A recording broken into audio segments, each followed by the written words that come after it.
You know, we've been fortunate the 3 years that I've been here to have some senior leadership, and you know, coming into last year, Ryan and Kevin hadn't played a significant amount of football, but I think they kind of get their feet wet.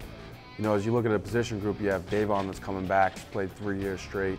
You know, Ryan and Kevin, having played on special teams and provided some depth last year, really got their feet wet and got to start some games. And you know, Ryan being the most productive guy that I had in my position group last year. You know, he had the big touchdown against Central Connecticut, and you know, he made some big plays against Richmond, had a couple of sacks. You know, so I think he kind of took that momentum going into the offseason. You know, looking for big things from him. Davon's coming back off the surgery on his arm, and problems with his elbow. So, you know, he's almost back to 100%, getting back to his lifts and things like that. And then, you know, Kevin's just been pretty steady throughout his career, really providing some depth and being able to take some spot starts when guys have gotten hurt.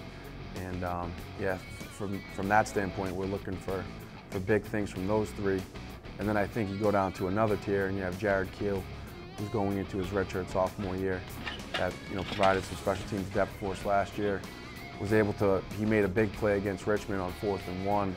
You know, he didn't get a lot of snaps that game, but he had to go in. You know, he's having a great spring. And then Quinlan Dean, who last year was a redshirt. We kind of knew he was athletic and hadn't really done anything yet because we hadn't gone out on the football field. He really was a guy that on the scout team last year did a really good job.